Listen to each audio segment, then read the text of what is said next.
বিসমিল্লাহির রহমানির রহিম। আবারও স্বাগত জানাচ্ছি চতুর্থ ক্লাসে গ্রাফ অ্যান্ড পাই চার্টের উপরে। তাহলে পাই চার্টটি, আজকের এই চতুর্থ পাই চার্টটি লক্ষ্য করো। যেমন the pie chart below shows the percentage rate of different subject in SSC exam of 2024 of Netrakona Government High School, Netrakona.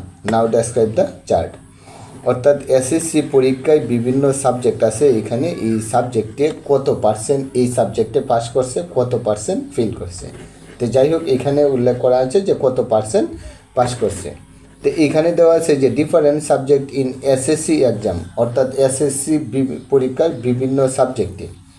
এটা হইতে পারে এইচএসসি, হইতে পারে আলিম, অথবা হইতে পারে দাখিল, যে কোনো শ্রেণীর জন্য, অথবা হাফ ইয়ারলি এক্সাম অষ্টম শ্রেণী হইতে পারে, অথবা ইয়ার চেঞ্জ পরীক্ষা ইন্টারের, এই কথা উল্লেখ থাকতে পারে।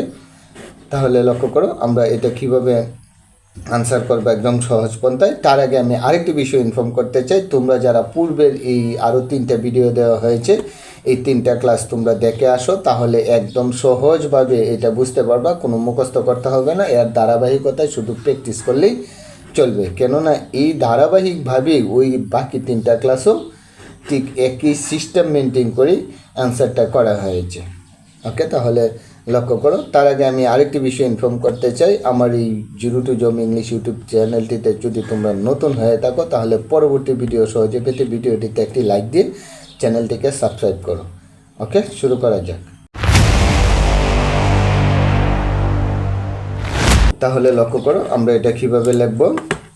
The pie chart shows the percentage rate of different subject in SSC exam of 2024 Netrakona Government High School, Netrakona. তাহলে আমরা প্রথম ফুল স্টপ পর্যন্ত নিয়েছি। পূর্বেই প্রত্যেকটা ভিডিওতে বলেছিলাম যে আমরা প্রথম লাইনটা আমরা হুবহু নিয়ে নিব, বিলো ওয়ার্ডটা বাদ দিয়ে। তাহলে আমরা এই হুবহু বিলো ওয়ার্ডটা বাদ দিয়ে নিয়েছি। তারপরে দেখো, from the pie chart we can say that, ওই চার্ট হইতে আমরা বলতে পারি যে the passing rate of 4 different subject আর shown in the pie chart, অর্থাৎ 4 ধরনের সাবজেক্ট এখানে দেওয়া আছে। এই কথাটা উল্লেখ করেছি, পূর্বের গ্রাফগুলোতেও একই সিস্টেমে লেখা হয়েছে। তারপর লক্ষ্য করো, দোজ আর ওইগুলো হচ্ছে কি, এই যে 4 ধরনের সাবজেক্ট আছে এখানে, Bangla, English, science and mathematics. তারপরের লাইনটা হচ্ছে টু ডেসক্রাইব, অর্থাৎ বর্ণনায়, দ্য পাসিং রেট, অর্থাৎ পাসিং রেটের বর্ণনায় আসছে it can be said that, এটা বলা হতে পারে যে 77% student are passing in Bangla. এই যে 77%, 77, অর্থাৎ 77% passing rate in Bangla, and 55% student in English. এই যে এখানে 55% ইংলিশ, 42% স্টুডেন্টস সায়েন্স, অর্থাৎ এই যে 42% science, and 38% students passing in mathematics. তাহলে এই যে 38% স্টুডেন্ট পাসিং ইন ম্যাথমেটিক্স, এই 4টার বিশ্লেষণ শেষ। ঠিক এইভাবে পূর্বের পাই চার্টগুলোতেও বিশ্লেষণ করা হয়েছে, শুধু নামগুলো ভিন্ন হয়ে এক একটা পাই চার্ট এক এক ক্যাটাগরিতে আসছে। তাহলে ওই সিস্টেমটা ফলো করলে, তার এই কারণে আমি বলছি যে পূর্বের ভিডিওগুলো দেখে আসো। তাহলে লক্ষ্য করো, এখন এই পাই চার্টটা তো আমরা 150 ওয়ার্ডের মতো আমরা লিখতে হবে। তাহলে এই পাই চার্টটাকে তো আরও একটু বড়ো করতে হবে। তাহলে আমরা বড় করার এক একটা পাই চার্ট এক এক সিস্টেমে অ্যাপ্লাই করে দিয়েছি।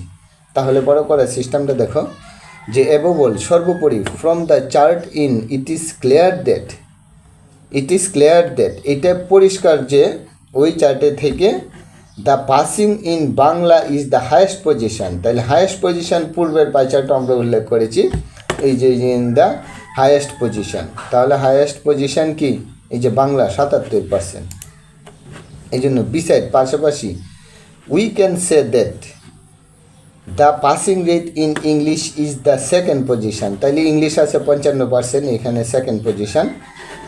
আর science is in next position, পরবর্তী পজিশন হচ্ছে সায়েন্সের, বিজ্ঞান। And the lowest rate of passing is in mathematics, সবচেয়ে কম পাস করছে ম্যাথমেটিক্সে, অর্থাৎ গণিতে 38%। এই যে এখানে এটা 42, 55, 77, এই যে সবচেয়ে কম হয়েছে ম্যাথমেটিক্স।